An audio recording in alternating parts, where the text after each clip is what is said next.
Okay, we're live. This is the Comics Aficionados. This is Wes.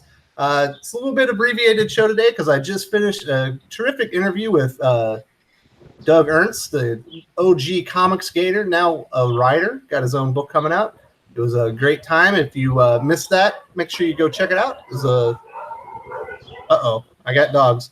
So, Doc, take it over while I get these dogs out of the way. All right. Welcome, everybody. It's your, doctor. We got a number of legs our in the stirrups, ladies. Yep.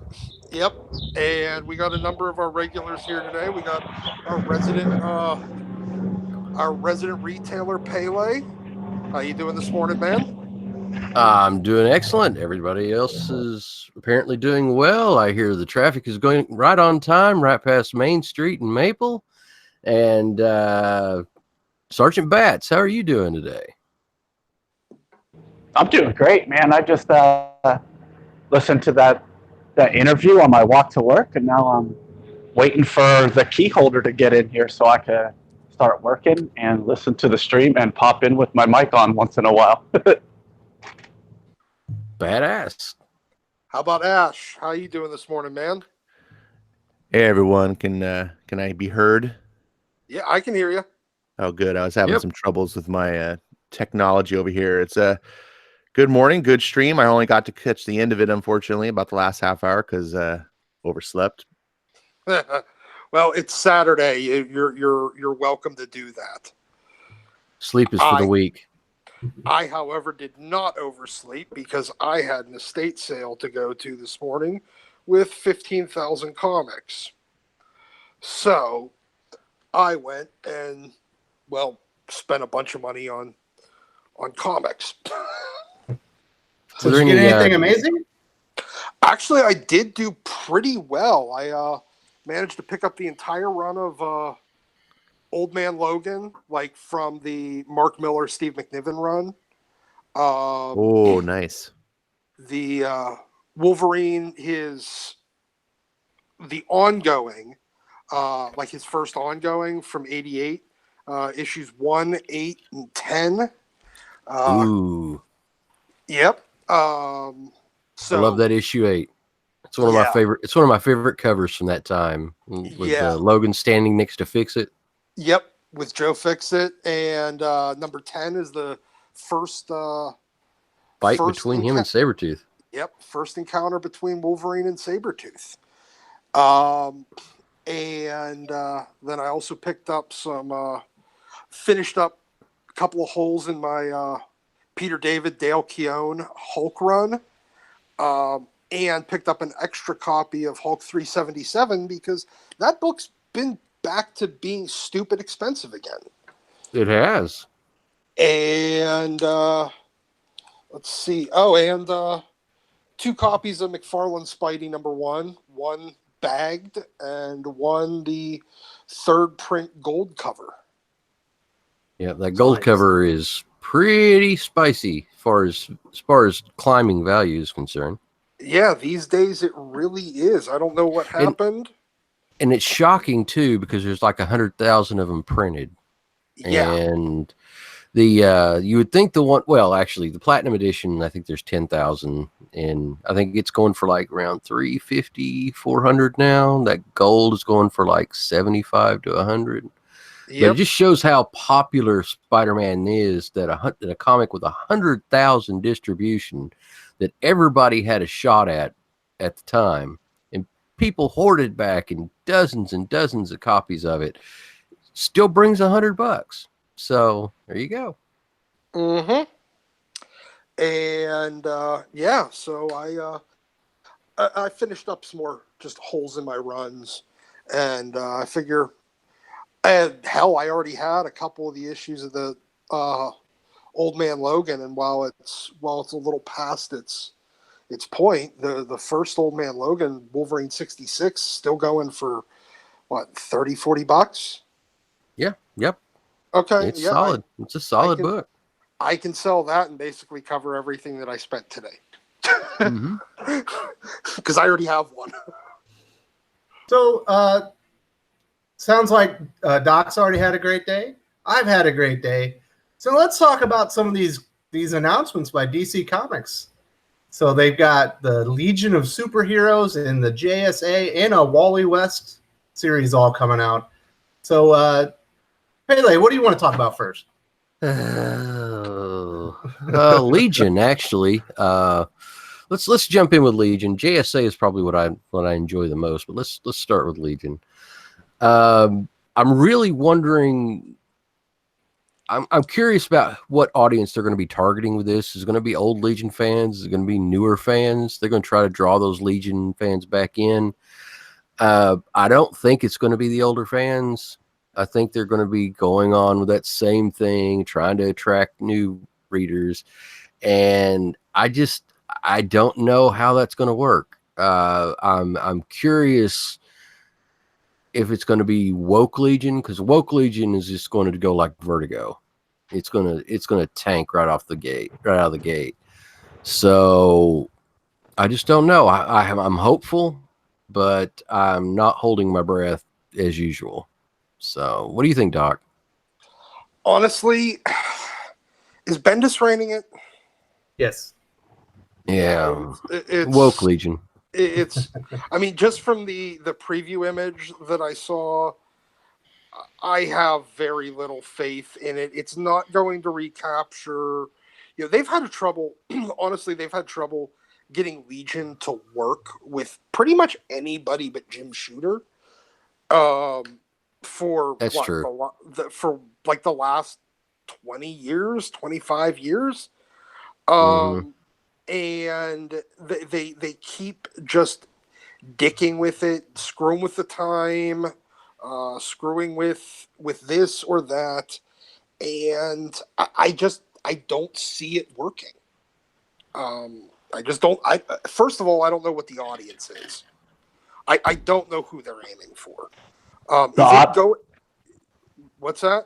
I was going to say the audience is Bendis audience, which is the people who just eat Bendis anything, who just like a big pile of, poo for breakfast and go, oh, this is the greatest thing ever. Because as a Legion fan, I looked at it and go, that's not the Legion. But is there, I mean, like, okay, I used to be one of those guys that would, back in the early or like the mid 2000s, okay, if Bendis wrote it, okay, I could at least likely give it a shot and probably be satisfied. Probably not have too much of a problem with it. But does he really have that audience anymore? I don't think he has that draw anymore. No, not judging by Young Justice's collapsing sales. No. Now, the only series out right now that he looks to be any type of hit is actually Naomi. The sales on that book are going up, but everything else he's writing is tanking. But Naomi's only going up because of the speculator market, with the number 1 and 2 being worth ridiculous mark. Hey, we heard that if Legion of Superheroes is going to be another Wonder imprint, or is it going to be normal DC? It's going to be normal DC. It's spinning out of Superman. Mm-hmm. As it should, as all Legion stories normally do. My big problem is just the visual direction, because I mean, all we've seen so far is the one image, and I look at the Legion, terrible. And they just look like just beta male metrosexual. Looks like champions. Saturn Girl looks like Captain Marvel with her mentally deranged haircut and her pancake boobs, and it's just like, what is this? Like, what is this? Did you have to run this through Kelly Sue DeConnick to be like, does Saturn Girl look manly enough for you? And she's like, oh yeah, that's perfect. And then it's so bizarre to see Saturn Girl, who's always been this almost like a Sue Storm for DC, to just have really broad shoulders and a very masculine look to her. Like, she looks like Justin Bieber. Yeah, it's pretty awful. It looks like a Wonder comic, which is why I asked. I wonder why it's a comic. Like a YA book, yeah. So Ash, what are your thoughts on it? You're now a DC guy. Are you excited for the Legion of Superheroes? I tell you, I would be if it did not have the Bendis stamp on it. I keep hearing from all these DC fans that I look to for guidance as I do my journey into the world of DC. I've only been really a hardcore DC fan for about a year, and Legion. I love the name Legion of Superheroes. It catches my eye from a title standpoint, but it's never really interested me from a conceptual point. But everyone I talk to, all the fans of it, like they almost remind me of X-Men fans. Like Legion fans love Legion, and I'm like, okay, and that enthusiasm kind of is infectious and it's rubbed off on me. So I'm like, oh yeah, I'd really like to check out Legion. Oh, there's a new Legion book. Oh, that sounds great. It's Bendis. And I'm telling you, I bought 30 issues of Superman. I gave that guy the fairest shake anyone could possibly give him. I'm not out to hate Bendis. I wanted the guy to succeed. I was the guy that when Man of Steel was coming out was saying, oh, you guys are all wrong. Bendis is going to be good. He's going to come to DC. He's going to be reinvigorated. So I got burned too hard. And I'm reading Naomi. I read Young Justice, all these books. The guy simply doesn't tell stories. He just writes characters to be basically mockeries on themselves. They're sitcom banter. It's ha ha ha he he. Everything's so random, and nothing really ever happens except for the if something does happen, it's that the characters get devolved into something you don't recognize anymore. And then as a fan, you hate it. Watching what is happening to Superman right now. I feel for Legion fans what's coming up, because I'm not a Legion fan, so I'm not going to understand the different. Like, I'm not going to look at Saturn Girl and be like, this doesn't make sense, because I don't really know. But the fans who do, I feel for them. I'm worried. Yeah, it's not for them. It's not for the existing Legion fans. It's being hijacked for, like to point out. It's not for you. It's for new readers. The hip trendy kids. Right. So if we know anything, about Bendis, is he's going to take the characters, he's going to change them all to what he wants them to actually be instead of actually writing the characters, and then he's going to bore readers to death for, I don't know, a year by doing nothing. Yep. Like the story will be, after 12 issues, the same as it was when it started, with very incremental steps. I can't imagine anyone being excited for this. Bats, you're a Legion. Are you going to even give it a shot? Oh no, did we lose Bats? I think we did lose. His mic is muted. So no, I'm not giving it a shot at all. I won't buy anything Bendis. I'm starting the hashtag Never Bendis. So Superman was enough. Yeah, Superman. He ruined Tim Drake. He ruined Superboy. He ruined Superman. He ruined John. He's not going to ruin Legion for me. So I'm just going to pretend it never happened, and it's not continuity. It's an alternate future that may never happen and will never happen. Him and Tom King can be in the alternate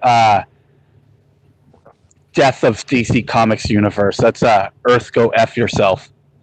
Well, in all seriousness, is any Legion comic ever in continuity? So, you always have to kind of wonder that. So that's the one. It always gets rebooted for the time. So Legion is always in continuity to fit the continuity. So if there's a crisis, then it affects the future. If there's a retcon, it affects the future. No, I think that's what he was getting at.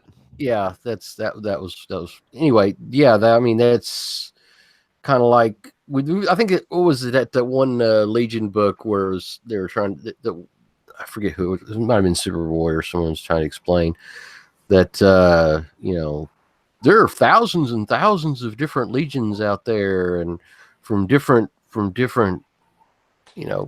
in the multiverse, and so it's like, okay, trying to explain that essentially Legion stories just don't matter. So if you care about continuity, they just don't matter. But they are usually very, very good stories. So Eric Breen is saying he's calling it now. Bendis aged on up so he could be Superboy on the Legion. What do you guys think about that idea? I think that's probably accurate. So that was the sole purpose of ruining Superman and his relationship with his son, so he could launch this book. Probably. So not only, if this is true, not only did he ruin Superboy by aging him up, he's going to now remove him out of Superman's life and send him into the future. Probably, Like, as a way to reset Superman. Like, can we set Superman and Lois into that future too, and then have another reboot? 'Cause, so why did they bring Connor Kent back then? Why didn't they just let him do it? Well, that would have made sense. Keep Connor in the regular continuity because everyone wanted it, and then send John off to the Legion of Superheroes. Yeah. Everyone, Which is totally ridiculous because it would have been far more interesting to have a 10-year-old John in the future than a 17-year-old John who's already traveled the universe. Yeah, Well, they could put the 17-year-old John into the future and then bring the 10-year-old John back because the 17-year is actually a shadow copy in the first place. It's very, very Marvel. Is that what happened? Because I stopped reading. I'm thinking that. No, I'm speculating what could possibly be happening, but So there would be 3 Superboys running around in the current DC. That's yeah. All right, so it sounds like we're all unanimous. Legion of Superheroes sucks. It's because of Bendis. The character designs look like they're from Champions or something lame that no one wants to read anyway. But there was good news. The JSA is coming back. No. Ash, what are your thoughts on the JSA with Scott Snyder? I am excited. I think I could only maybe be more excited about this if Jeff Johns was writing it. I think he'd probably be a little bit more suited towards JSA. I love Snyder a lot. Snyder, I got corrected on this. I was saying it wrong. I like Snyder a lot, but I think I have yet to see how he could handle like old timey characters. He does the modern stuff, the ultra, like it makes it feel very modern. I don't know, like JSA has that old golden age feel that like Jeff Johns just like really sweats out. Like he just does it better than anyone. I don't know if Snyder can do it, but hey, it's not King or Bendis, so sign me up. So Bats, what are your thoughts on the JSA? I know you're a big DC guy. I think that Snyder is the right choice to set it up, but I think to actually have an ongoing title, it should be Venditti because he wrote Hawkman, and Venditti is pretty much Jeff Johns 2.0. Jeff Johns already wrote JSA and kind of made them popular for the equivalency of the modern age, and I think Venditti would be the right choice to take the ongoing title with like Dr. Fate and Dr. Midnight and Our Man and Hawkman. Oh, man. That would just be fantastic. Whew. I'm getting chills. Mm-hmm. So or Tomasi. Tomasi can do anything. Oh, yes. Tomasi can do anything that they won't give him anything. Well, I guess Detective's a big book. They don't really want to give him too many good series these days. Doc, what are your thoughts on Snyder JSA? Does it make you excited? Again, Scott Snyder has me blocked, so he can eat a dick. Doc is not excited. This panel is not unanimous, people. Pele, what are your thoughts? I think it'll sell. I think people still love the old series. They love the old characters. I'm excited for it. I hope Snyder for me is kind of hit and miss. It's like when he's really on his game, he's one of the better writers in the DC stable. When he's off, he's way off. So hopefully, he does his research. He gets some good, strong editorial behind him, and I think he could be really solid. So one thing that I always notice with Scott Snyder is when he starts promoting a book or something new, everything's always, this is the biggest thing I've ever done at DC Comics. Oh, I was like, man, not everything's got to be the biggest, man. Just write a good story. So I'm hoping it's not going to be too convoluted. Ash, what do you think? What are your thoughts on? Do you think he'll try and make this too convoluted? Too many things written in the stars? That is a fair point about Scott. He always likes to write really high level stuff. He's always trying to just go bigger and faster. But I also think that he tries to keep his ear to the fandom, and I think he is conscious about that a little bit and tries to rein it in. What I like about him is that he's not one of these guys who just lives in a bubble and just goes, well, you guys don't understand. I'm just the greatest comics writer ever, and I'll do what I want. I feel like Scott's very much feeling like he can do better, and he knows he can do better, and he's trying to listen and still trying to grow. And because of that, it enables him to be good. And I don't know. It's difficult to say. You never know. I don't necessarily mind some of the high level stuff. So I kind of appreciate that. So I'm kind of biased. I know it puts some people off, but I'm just like, you know what, Scott, run with it. You just go have fun, go create stuff. And if it doesn't, not everything's going to stick to the wall, but that's all right. You did a good try. Swing for the fences. You go for it. So I kind of like high concept stuff. I just don't like that every story has to be the highest concept of all times. That's true. But you got other writers for that, right? Like my thinking is like, if Scott's the only one doing that and everyone else is doing more grounded stuff, then it kind of all balances out. That's at least my feeling. Right. So Pele, what are your thoughts on that? Do you think that maybe he'll overthink this JSA relaunch? I'm hoping not. I hope that he just kind of, lays a good groundwork first, because it's been a while since there's been a quality JSA contribution to DC Comics, and he needs to set a really good groundwork, set a base, get everything established, and then, add a little bit of trickery, a little bit of, a little of a twist to it. But people need to kind of get their feet wet with it first, because there's going to be a lot of readers out there that are going to be like, oh, this is old-fashioned, old-timey stuff. I don't know if I want to deal with this. And, you got to kind of lead them in and think, okay, the heroes were just as cool back then. These were important to their time, and they can still have sharp, well-written stories.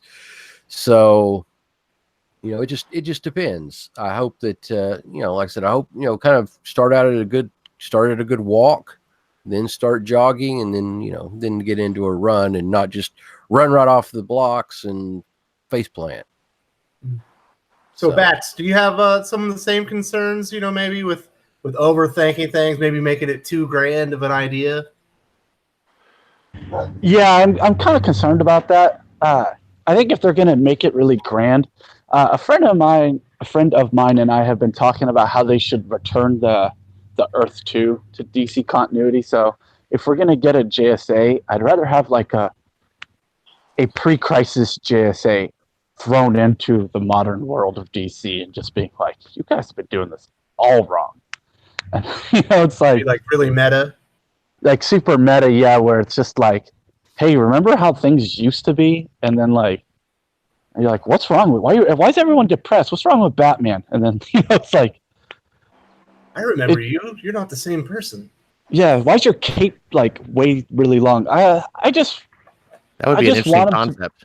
I just wish that they would address that the fans are upset with the dark tones of Rebirth, and if they were going to do it, the best place to do it would be with JSA, and just kind of bring back some light and heart back to the company.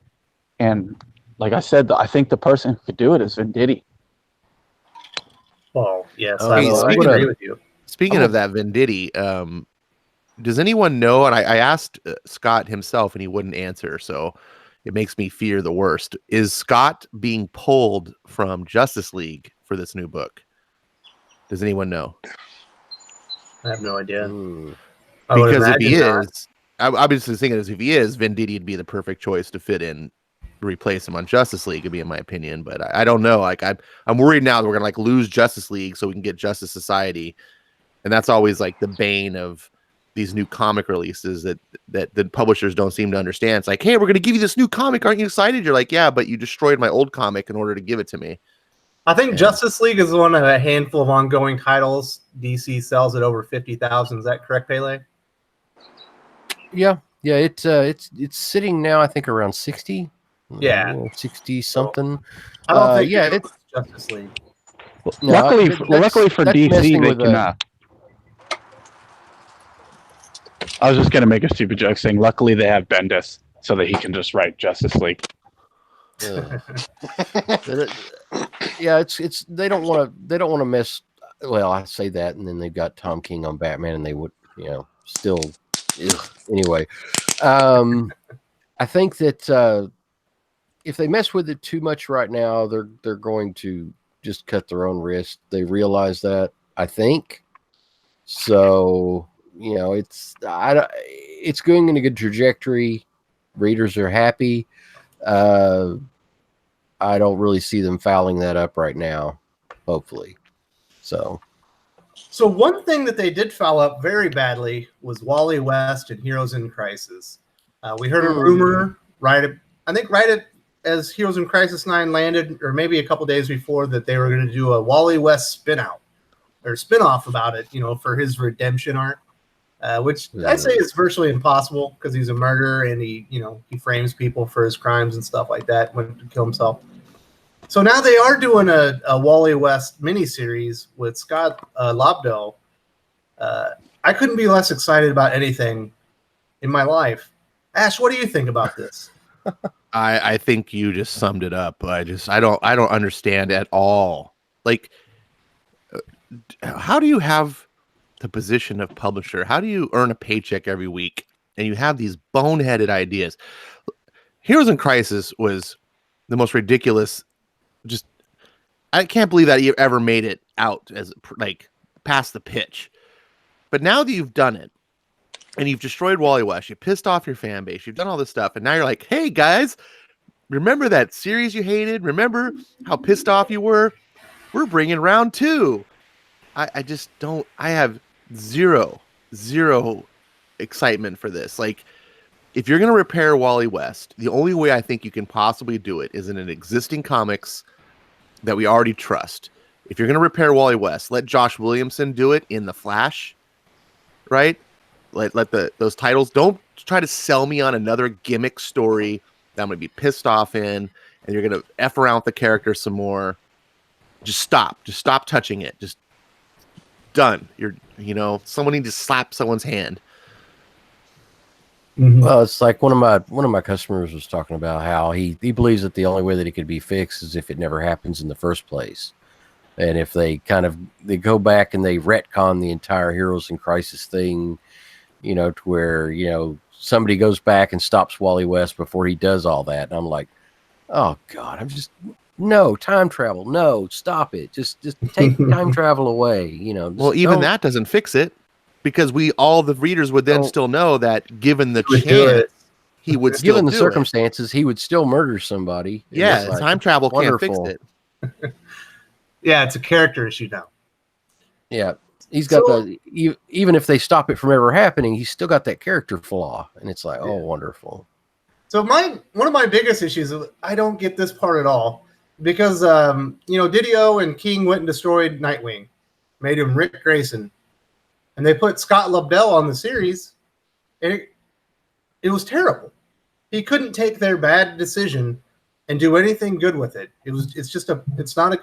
I know Ash likes it, but besides Ash, no one likes it. So now they've decided to put him on Wally West, who they just destroyed even worse. I was like, he's proven that he can't take your chicken shit and make chicken salad out of it, even with Brett Booth. Doc, can you explain this decision to me? They wanted to give Brett Booth a Wally West series. That's what it comes down to. Yeah, but Scott Lobdell is the part that makes no sense to me. He's already proven he can't take bad material and do something good with it. I don't know though. I mean, Brett and Scott have a good working relationship, so he may be using a lot of Brett's ideas. It's just rehashing Red Hood and the Outlaws, but with a different red-headed character who wears a red costume, who's disappointed his mentor by making poor life decisions. Ouch. That's about right. Yeah. So I'd like to chime in real quick on this. Like, so first of all, I defended Nightwing. I think Nightwing's okay, and I think Scott Lobdell did an okay job. Basically handed a big plate of shit and said, make something out of this. I don't think Scott Lobdell was given full creative license to do much. I think he had to work with his hands tied behind his back, and they were like, you can't do this, you can't do this, you can't do that. And so Scott's like, all right, I'll just fucking twirl my fingers here. And so I okay with that. I don't really fault Scott Lobdell. I'm interested in actually the storyline of Rick, something happening in his life. I think it's okay as long as you can execute it well. I'm probably going to dip out. I gave it a shot. But is Brett Booth coming back for this? Why? Here's another problem with this. If they're bringing Brett Booth back, he should be on Wildcats. Why are they making this crappy Flash story that no one wants? Because Brett's wanted to do a Wally story for fucking ever. Yeah. Well, one thing he kept. They should have given it to him and not done Heroes in Crisis then. But since they did Heroes in Crisis, sorry, Brett, we fucked it up. Brett Booth did a Wally West story. It was called Titans.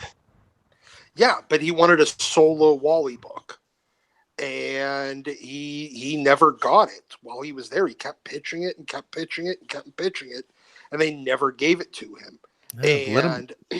And the thing is, he's on Bloodshot too. He's doing Bloodshot for Valiant. Yeah. He'll probably end up doing like the first 3 issues, and then DC probably gave him a bigger offer. And he's like, oh, okay. Yeah. Well, his exclusive's still over. I think he already drew this. Because his exclusive's done at DC. So unless he's doing a work for hire thing at both companies at the same time, yeah, he's done at DC except for this apparently. But you know what? Brett's a huge Wally fanboy, so maybe between him and hell, they managed to take Brett and Scott together managed to make Flash Speed Buggy into a good story. Like those terrible what was it, Hanna-Barbera DC crossovers. They did the Flash Speed Buggy with Wally Flash, and they actually made it a great story. So maybe Brett's got some great ideas, and Scott's just scripting it. At least that's my hope. I think Scott is capable of great ideas too. Doesn't mean he'll deliver. I think the problem here is it seems super evident that the 2 characters that Dan Didio has been vocal about not liking and wanting to get rid of in the DC universe is Dick Grayson and Wally West. And look what's happening. This can't be coincidence. This can't be coincidence that while Didio is bringing over the Portland Comics Mafia to take over DC, and Wally West and Dick Grayson are getting shit on. Oh, it's just all because these writers. No. This is all upper management, in my opinion. This is all directed from the top. I cannot fault, unless I get evidence. I'm not going to ever fault Scott for this. I'm not going to. I even hesitate to fault Tom King, but I don't know. He's his own issue. I just don't think it really can be saved unless DC gets behind it themselves. If the upper management's like, yes, we want to save this. They don't. They want to shit on these characters, and that's what we're going to get. I don't disagree. So I think speaking of shit, do you guys going to read Jody Hauser's? No, nothing by Jody Hauser. Jody Hauser's Ivy Harley post Heroes in Crisis storyline. Doesn't that sound exciting? Oh my Oh god. man, do they like sit and like hug and tell each other how great each other is and just emotionally validate So themselves for 32 pages? DC goes through all this trouble launching this premium title, this premium label, rather, Black Label. It's supposed to premium. These are going to be premium stories at a premium price, and they're just going to shit on it. So they're moving the Vertigo stuff. You know, they're doing the Vertigo thing to it, and it's what the hell? You know what's the point here? You know, it's oh god, It's typical postmodern comics in the liberated world. We're going to piggyback. And I'm gonna sound really sexist here for a second. We're gonna piggyback on the efforts of established men that fans love, and then we're gonna let these women who have earned no credit, haven't done anything of merit, but we're gonna have them piggyback, and then we're gonna be able to see, it's all great. Men and women, everyone's the same. No. This is work by merit. You know, Frank Miller's a legend. He deserves his title. Scott Snyder and Greg Capullo, their run on Batman is the most popular in the past decade. So, let them have a run. The Batman Damned is, look at the art on that. Brian Azzarello's earned his name. You get this premium book. These people have earned status to go, look, we can sell premiumness. And now that you've built this, now you have these other people riding the backs of giants, and they're like, look, they're giants too. They're not, but it's the way things are. And we're going to be sold like they're so good. No, they're not. They would never be able to do these books if you weren't trying to piggyback off the works of other people. Yeah. You're not wrong. What did I walk in? People seem frustrated. And we're talking about Black Label and the new unearned efforts by these two new Harley books that are coming out. Well, Stefan Stipich? Stepan Sajic? That's probably not even pronounced like phonetic at all. At least he's written comic books before. Yeah, but isn't that yet another book that Andy Corey's editing? Yes, I believe it is. Oh, if it's Andy Corey, forget it. Yep, he's doing that in Animal, whatever that. And have you seen Stepan Sajic's indie stuff? That dude is weird. Like the stuff he's into. Hey, it's none of my business, but it's obvious that guy's main love is not superhero comics. And Andy Corey, of course, is this. He's the guy who destroyed Vertigo. I can't believe that guy even has a job. I don't understand how you can come in, destroy an imprint, and they're like, "Oh, it's cool. We're gonna give you a lateral promotion over here." It's like, so I guess he destroyed Vertigo, so now he gets to move over to Black Label and start influencing books there too. Yep, that's basically it. Nobody ever fails out if you belong to the right cast, if you belong to the right community. Nobody fails out of comics anymore. It's as long as you're licking the boot, as long as you're kissing the ass, and you're part. Hold on. The only failure in comics that to pick up on that is failure to say the right things. You can fail by ruining characters. You can fail by pissing off the fans. You can fail by just turning in crap. But hey, if you disagree with the political agenda, that's the real failure. That's what'll get you fired.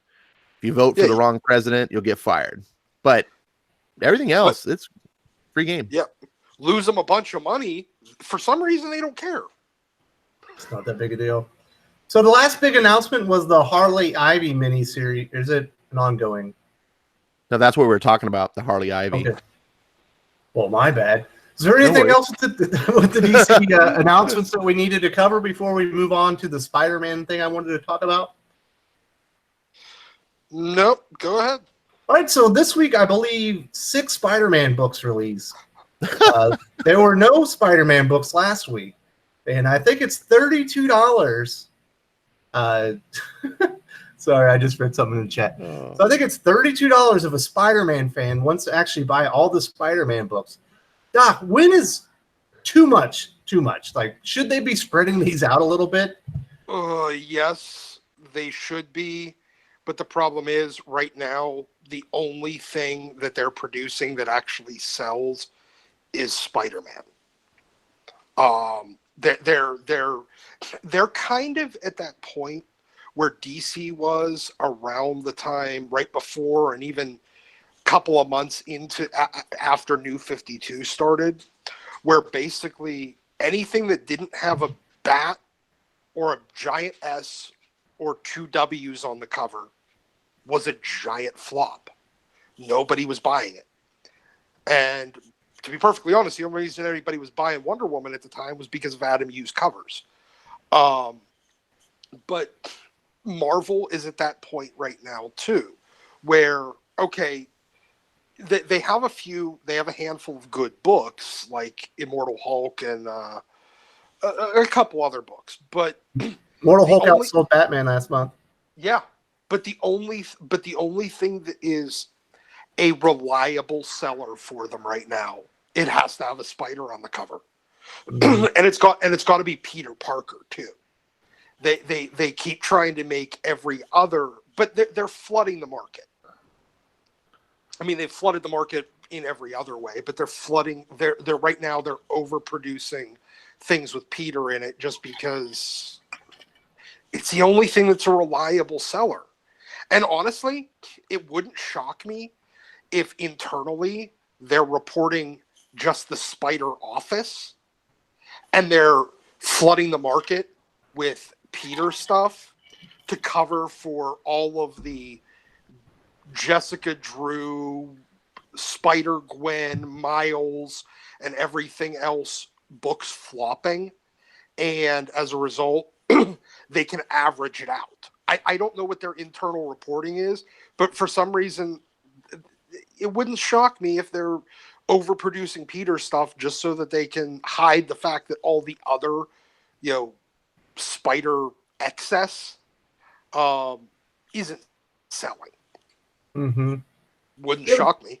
I can't believe they don't spread them out, because well, that would make sense. But if they're trying to hide how poorly the rest of the books in the Spider office are selling, then they need to do whatever they got to do, because they don't care about them selling. They don't care about the customer pocketbook. All they care about, I mean, come on. If they cared about the customer pocketbook, they wouldn't be putting out 48 variants of a cover. Right. Well, yeah. That's true. But I mean, there's 12 Spider-Man books this month, and that's not even like Spidey related stuff like Venom, should technically be in there. But just Spider-Man, you'd hope that they would do 3 a week. Well, that would make sense, but they just don't care. I mean, whatever's selling, make more of it, even if it's too much. Haley, I'm sure you noticed this week's completely loaded with everything, and then next week you have Superman Year 1 and not much else, right? Yeah, it's I don't understand their scheduling. They need to learn to spread things out a little better. But it's been a great week. Don't get me wrong. With Marvel Silver Surfer Black, which blew the doors off of everything. I mean, my God, that was amazing. Mm-hmm. But that following on the heels of Black Cat the week before, Marvel just landed a 1-2 punch that just really helped. It helped retailers like no other. We needed that as far as new sales are concerned. But I don't understand DC and their scheduling. It's kind of, they don't really understand the concept of spreading out. I think they just want to get, whenever customers are in the shop, they just want to get as much money out of them as they possibly can on that visit, and they don't really seem to think about, you know, in any terms, the near future. So yeah, so I mean, it's kind of nuts. If Marvel cared about long term, you know, they wouldn't be using all short term sales strategies as a long term sales strategy. Well, I do think that Marvel has a pretty good schedule into 6 months to a year. I've seen their release list, and it looks good. I'm cautiously optimistic on it, but and I do think that they are learning from the variant cover debacle. I mean, Silver Surfer didn't have for as big of an event as they were as it turned out to be. The sales being as strong as they were, they didn't really flood the market with incentives. And you had that beautiful Ron Lim. You had the perpetually stupid Scotty Young. Okay, some people like that. Okay, that's I mean, I was thinking of Black Cat, actually, Scotty Young, but they had a few decent variants for Silver Surfer, but they didn't go overboard, and I'm happy about that. And I think that maybe they're starting to learn their lesson. I'm hopeful. There's only 24 variants. It could have been worse. Could have been Batman. Yeah, wedding. most of them are incentive though, and most of them are shop specific. So it's not variants that I can buy, or that I can provision, out of what I would normally get for normal covers. Right. It's not as predatory on the shops, but as a fan, as the consumer, going, oh, I want to get my Silver Surfer, and I look and go, oh, look at all they have these to go to covers I specific can't shops get. to do it. But they have to go to specific shops to do it. No. But I'm just saying that hurts the fans even more. Like they go to shops, they're more because they're so expensive. If you're just a fan and want to collect these books, you're going to spend hundreds, maybe thousands of dollars just to get for the Silver Surfer variants. What? To get, all right, guys. I'm not we understanding. Can't really get into the variant. It's cool. It's fine. But so, Bats, I know you're starting to get more into Marvel and everything. Do you think that they're going too hard with Spider-Man releasing all their books at one time? Is it annoying you as well?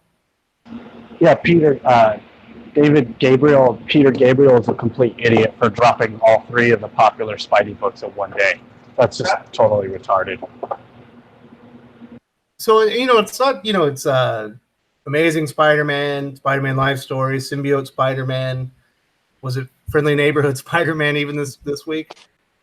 Yeah, that nobody buys that though.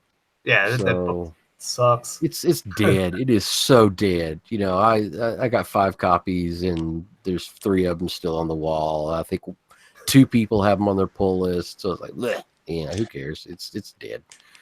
But I want to thank Tristan from Nerdettes Newsstand. It's not a man bun; it's a top knot. It's cooler. That's what my wife said to begin with. She said it's a top knot. She goes, it's like the one that Usagi Yojimbo has on his head. I'm like, exactly. Okay, all right. It's much cooler than a man bun. But my hair's gotten really long now, and I don't want to have to condition and everything for the show.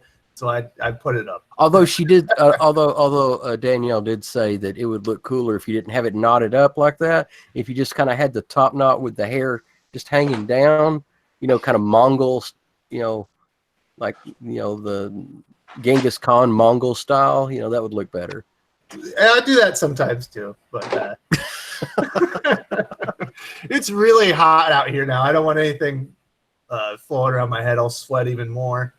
But so do we have anything else to say about Marvel? What's going on, guys? Oh, we could talk about Marvel all day. Oh, I know you could talk. He can. Hey, I gotta say though, it'll be. He could literally whine about Marvel all day long. You have no idea. It's because I love Marvel, though. No, you don't. You hate Marvel. Ash, do you want to talk about what happened over the last 24 hours behind the scenes? I'm not sure which. You were starting to embrace Marvel. Yeah. No, look, I'm a big Marvel fanboy. My comics love is all from Marvel. I only came into DC the past year because Marvel had so badly crapped the bed that I was just like, I was disgusted. But I want Marvel to be good. When I bitch and whine about Marvel, it's because I really care about Marvel, and it hurts me. If I just didn't give a shit about Marvel, I wouldn't whine. I would just laugh and everything. But there's some things that's doing good. I think Wes, are you referring to the Chip Zdarsky stuff? I'm talking about the man that pissed in your Cheerios, Chip Zdarsky. Yeah, Chip Zdarsky. So I'm buying Spider-Man Life Story, and it's freaking good, by the way. It's probably the best comic that Marvel has made in decades. I love it. It's fantastic. Chip Zdarsky. I have to credit the artist. I mean, you're doing a fantastic job. And then I find he's blocking me, and I'm all sorts of upset because you were getting into Daredevil. Yeah, Bats promoted Daredevil. He threw me some digital codes and was like, "Hey, check these out." And I was like, "All right, cool. Thanks for I'm going to do some reviews on these. I really appreciate it." Read the first issue, and I was like, "Oh, what? Holy crap! This is good. I did not expect this." And it just kind of bums me out because it's like Marvel, you're so close. You could just go back to the old school days where you embraced your fans and you loved your fans. It's funny because I go through these books, I do these reviews, and they're putting in the Stanley soapbox, articles that he used to write in these reprints. And it's like, why can't you're putting this in the book, but you're not embracing this philosophy? And look, I understand. These guys don't owe me anything. I don't want to be best friends with them. I don't anything. I just want to know that they don't publicly hate me. Like, just if you hate me, just keep it to yourself. Don't let me know. That's it. We don't ever need to interact. Just don't put out there, I don't want your money. I don't like you. You really read too much into that. Well, I know we just do. I mean, behind the scenes, Pele and I have had long debates about it, and it's exasperating to him. And I'm sorry, Pele, but that's just how I feel. And it bums me out as a fan, and that's it. I don't think we need to go too long into that. You want the battle royale, Wes? Do you want it? Okay. I almost muted my own channel, man. Killing me. You want the blood? I'll give you the blood. No, okay. Never mind. I went to sleep. I woke up. I was like, they're still talking about this? I was playing poker. I was playing poker at the time, so yeah. I'll ramble. I'll ramble like crazy, if I'm playing poker. So. But Doc knows what I'm talking about. But I will give him credit. I'm not gonna be biased, even though I don't like his treatment of me. He's doing a great book, and I'm gonna tell everyone it's a great book. Speaking of great books by good artists that don't bash on the fans, get Silver Surfer Black, everyone. It's great. Donnie blocked me too, so fuck him. Oh, everyone's blocked on this panel. You have to piss Donnie Cates off personally, Doc. What'd you do? I have no idea. Oh, it sounds like Doc likes to tell writers to eat bags of dicks, and then they block him, and then he gets upset. Did you tell Donnie Cates to eat a bag of dicks, Doc? No, I think I just said, okay, well, congratulations, you lost me as a customer, when he decided to do his anti-comics gate nonsense. And I think I told Stegman that I'll buy the next thing you do as long as it's not with Donnie. And Donnie said, and Ryan said, everything I'm going to do is with Donnie. I said, well, fine then. Well, they even blocked Tristan, so they must. Oh, can you believe that? Who would block that very nice person? She's a staple in the comic industry now at this point. She's got a huge channel. Yeah, and she's nice. I don't understand. I mean, she never. Even when she bashes on people, it sounds pretty good. Yeah, she never really bashes on people. She'll just kind of point things out and say, "Oh, that's cringy," But she never says mean things. Yeah, maybe she must have got out of line on Twitter one time on Donnie. He doesn't. I don't think he's even blocked me. Yeah, he doesn't block me. I suspect he has me muted, but he doesn't want to be seen as really blocking a retailer, so he just kind of muted me instead. Mm-hmm. So, yeah. But see, here's the thing, and I'm not trying to open a can of worms here, but if your idea is I shouldn't block a retailer, that's a bad look. You should carry that over to the fandom. It's stupid to me that you draw the line at retailers and go, blocking retailers is bad look. No, your fans actually should be more important to you, and that's what really bothers me. Because the fans aren't really the people buying. Yes, you have to understand. You're still not seeing things from a retailer perspective, or company to retailer perspective. I'm his customer. You guys are the people that read, but I am his customer. So if he blocks me, he's directly blocking a customer. If he blocks you, he's indirectly blocking writing a potential customer. He's not writing comics for the stores. He's writing comics for the fans. That's the ultimate target to get him there. No, he's not making. They don't make comics for the fans. They make comics for the stores because the stores are the ones that buy them. Yeah, the stores. Right, anyway, yeah, we can't do this one again. This is a condensed version of the show, guys. Okay, sorry. So, do we have any last thing to say about Silver Surfer Black? Obviously, it's been a huge hit. I was gonna do a review myself, but everyone already reviewed the damn book, so I'm gonna lay off of it. But what are everybody's thoughts? It has some of the trippiest art I've ever seen. Well, by current standards. I didn't care for the artwork. Really, I'll be dead honest with it. I didn't care for the artwork, but I like the story. I like the direction it's going to. I really like the whole Null. You know, he's tying this all together. You know, in a nice little bow. You know, I'm really grooving with that. That and fans are going gaga again, and Null appearances are going through the roof. Venom #3 is like flying off the shelves again because I actually accrued a decent amount of back issues of it because I knew that Donnie Cates wasn't done with the whole storyline, so I knew that it was going to be coming back. So I'm kind of like, okay, yeah, I'll some more issues of this and buying up, you know, copies that people bring in and stuff and kind of putting them to the side. And now people are flooding back in again to get Venom 3 and to go get the Thanos issues, you know, with Silver Surfer. I think he's called Forgotten One, but you know, going out and finding those rare little gems, you know, that tie into the storyline. So yeah, it's been nice. It's been nice, and it's one thing about Cates. You know, he doesn't lose his place like a lot of other writers seem to. You know, he kind of. If he's in a particular vein and he's going a particular direction, that storyline, he's still going to tie that into his main arc. So, you know, I'm pretty happy.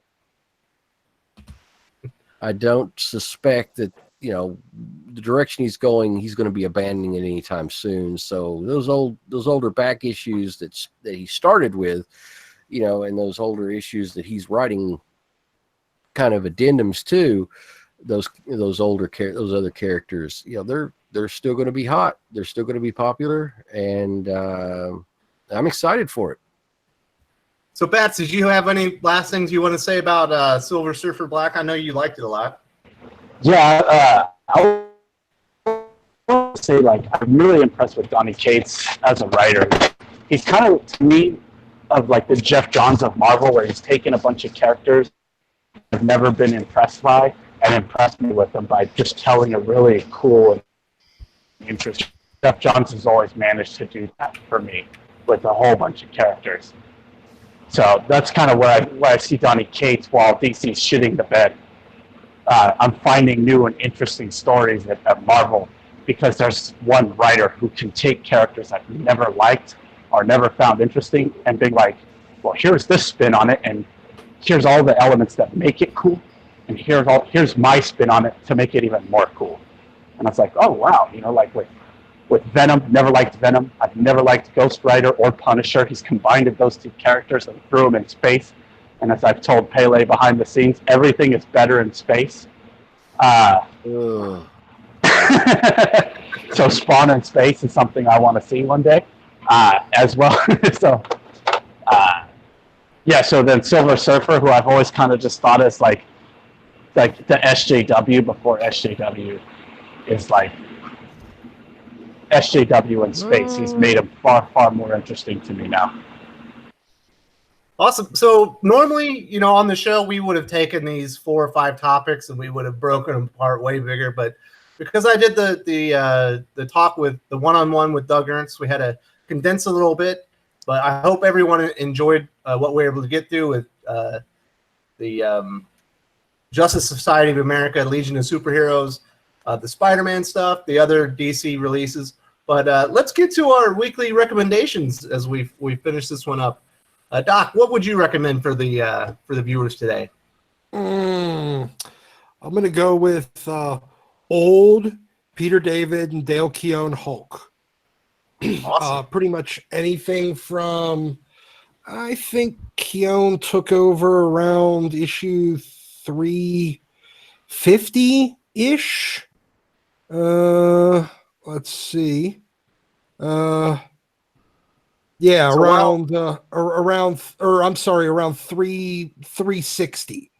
About 360, 365, and ran up to about 390. Yeah. And, go pick some of those up because you can really see the evolution of Dale Keown's art. And you also see a really, really cool story with the change back over from Joe Fixit back to the Green Hulk, and when they can't figure out which one's the dominant personality, and then the merger, and finally into Professor Hulk. So go check it out. Also, if you're viewing the channel right now and you have recommendations, throw them into the chats, and I will cover them after all the other people spoken. If you're loving Immortal Hulk and you're a little bit confused, Al Ewing's taking a lot of the stuff that Peter David and Dale Keown did together and expanding on it right now, and it's been amazing. And Incredible Hulk Last Call was last week. Did you you didn't read that, right, Doc? Because you're swearing off new comics. I haven't read it yet, just because I haven't. I still have one more month of new comics that I had pre-ordered, and I'm not going to screw my LCS by dumping them. So I still have those sitting in my pull list to go pick up whenever I get out to that shop, probably next weekend. You are gonna like it, I imagine, because I thought it was really good. Yeah, I'm looking forward. All right, Bats. What's your recommendations this week? Are you there, Bats? Did we lose him? Oh, yeah. So sorry, I didn't know if you said Ash or Bats. So my recommendations are the 2 wrap-ups of 2 of my favorite comics right now, which is ASM. I'm just so surprised that Nick Spencer, the guy who turned Cap into a Nazi, can be like rained down by Nick Lowe and just produce a quality Spider-Man comic for a year straight. That's very, very shocking to me. And I'm very impressed. I'm not very impressed, but I'm proud that it exists. Like, it's like I haven't been disappointed, but I haven't been overly impressed where I'm just like shocked. I'm just like happily stagnant with the book just being good. So my recommendation is the current issue of ASM, which was 23, and I don't want to spoil it, but I thought it was a really cool way to resurrect a character. And I was very, very impressed with the ending of Detective 1005. And to take Tomasi just can take any wacky concept and be like, oh yeah, there's this teenage girl where she runs a cult under Arkham, and you're like, that's impossible to tell a story like that. He goes, I got it. And then and you're just like, oh yeah, well, yeah, that makes sense, comics. so those are my two: Tech 1005 and ASA. Yeah. Awesome. Jeez, Bats. I think Bats might be working while he's getting in the show. And Yeah. I'm opening a restaurant so we can do like 3 caterings and like. Yeah, I'm sorry. No worries. We very Whether much it's the gym or work or just like going outside, it's like I'm always making some crazy background noise. I apologize. No worries, my friend. I was just letting people know what the noise was. So next, Ash, what are your recommendations? All right, so we talked about all the comics I like that came out this past week, but this coming up week, 2 big ones for me. I'm excited for Superman Year One, which is a hesitant recommend because if you're like me and a super Frank Miller fan, it's gonna be a no-brainer. But Frank Miller's in his declining years, unfortunately, so it could be hit or miss. I'm crossing my fingers. I really want to love it. Love Superman. Love Frank. It's Black Label. Hopefully that means something still, and looking forward to it. And then what I'm really excited about also is the return of Usagi Yojimbo. I haven't talked much about it on my channel or on you guys, on this stream with the aficionados, because it's been sort of just absent in comics for a while. But Usagi Yojimbo has been around since the 80s, and it's been one of my all-time favorite comics. I mean, X-Men's probably my one true love, and Usagi Yojimbo is my mistress on the side. Stan Sakai has crafted one of the greatest comics. If you look at it on the surface, you go, oh, it's a silly cutesy rabbit samurai. Ugh. It's not. It is charming. It is deep. It is resonating. This book is for everybody. And now is a perfect jumping on point because you're going to have a little #1 issue. It's going to be the first time that there's been a series, to my understanding, that's in color. I'm just through the moon. I love Usagi Yojimbo. And if you guys out there listening are just kind of like, oh, I'm kind of bored, like comics are not as interesting, I'm looking for something to get excited or to really love, try an Usagi Yojimbo comic out if you never have. And he has a top knot, right? Yes, he has a top knot. He certainly does. A knot. He's got his ears. He's got his ears. It's awesome. It's actually a man bun. Oh, get it? You guys are just getting on bun? No. Oh, I get it. All right, Pele. What's the retailer's recommendations this week? She died in black. Anyway, Black Silver Surfer. Get it? This is if you're in any way whatsoever Donnie Cates fan and you like his Cates verse, kind of take on the Marvel universe, this is just another solid step forward and really, really enjoyable. The artwork, it appeals, very stylistic, appeals to some, doesn't appeal to others. I don't hate it, but I don't really groove with it either, so I'm just kind of like staying out of that entire thing. But yeah, it's fantastic. Immortal Hulk also this week, pretty awesome. I'm really enjoying that. Silver Surfer Black was the store pick, and Immortal Hulk 19 was my pick for the shop, the owner pick. But have you read it yet? Yeah. Yes, I have. I thought it was the goriest book in the series so far. He's really getting into the horror aspect of it. All right, so I wasn't the only one that was like, man, this one's pretty brutal. He's very gratuitous, but we've already seen Hulk in jars, kind of coalesce to eat somebody. So he definitely took it to a new level this week. Yeah, I'm still on board with it. I think it's fine. Well, I highly recommend it on my Twitter earlier. It's if you like shock comics, and you like your Hulk to be a bit more brutal, then this is it. Absolutely, this is what you're waiting for. So from the viewers, Tristan is recommending Deceased and Baby Teeth by Donnie Cates. Deceased is good. Yeah. We've got Tevye Smolka recommending Supergirl. Maverick is recommending Amazing Spider-Man, Hawkman, Immortal Hulk, Life Story, Flash Year One. Nerdette's also recommending Detective Comics, the best alternative to Batman out right now. The only real Batman out right now. Let's see, is that it? Maybe somebody recommending Elvira, Mistress of the Dark, Justice League Odyssey.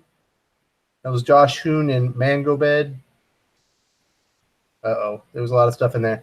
So for my recommendations, I can't believe no one said it, but Hawkman 13. It's the new artist. It's an excellent comic book. Think of it as Groundhog Day meets what's that? I can't remember the name of the movie. The one where they're fighting giant bugs. Oh, Edge of Tomorrow. No, the one from from like 2000. That's the first thing. Starship Troopers. Starship Troopers meets Groundhog Day. It's great. It's a fun story. Not exactly what I expected after issue 12, but it's a fun issue. I like the new artist. He's definitely different than Brian Hitch, but he's really good. Did you read it yet, Ash?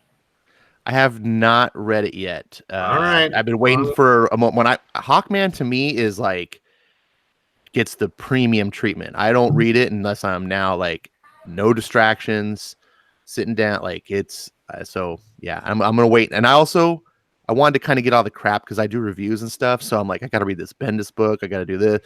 I'm like, I want to save like Hawkman as my dessert, but I didn't mention it. I only didn't mention it because it was last week. And so I kind of treat this as like, hey, what's coming up for you guys to go get?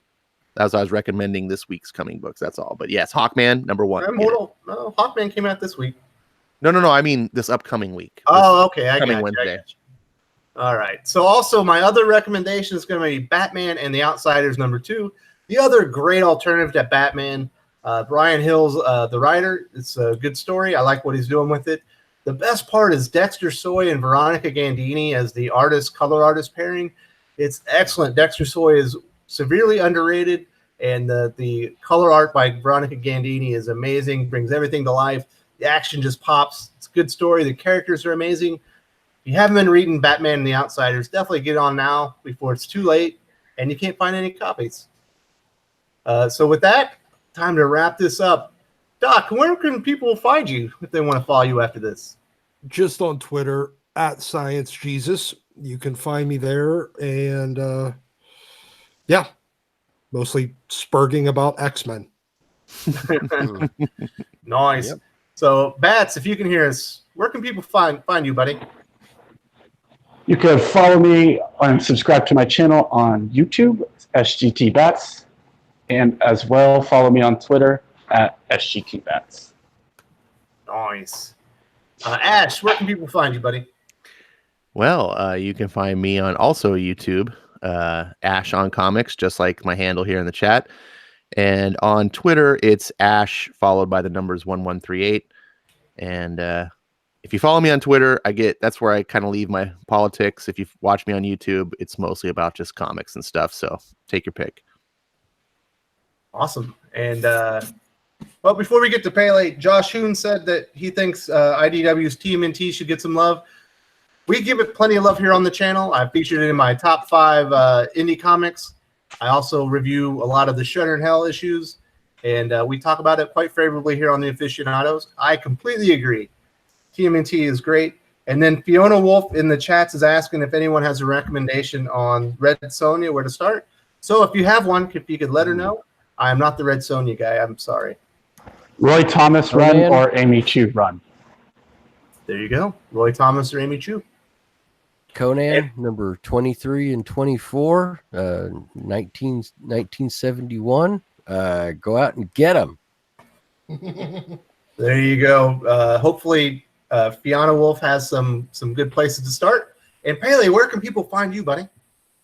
You can find me on Twitter @just_Pele, where I talk about politics and comics. Trying to get more back into just talking about comics. So that's not a bad spot right now. Also Instagram, where I post acquisitions and just funky covers and stuff like that. And yeah, great places. Come see me. Absolutely. So I want to thank all the viewers and everyone that commented and all the recommendations. It was a great show. It was a little bit abbreviated, but I think we were able to get a lot of good stuff. And thank you all for joining us. And Salamat po. And I'm out. Later, everyone. Mm-hmm.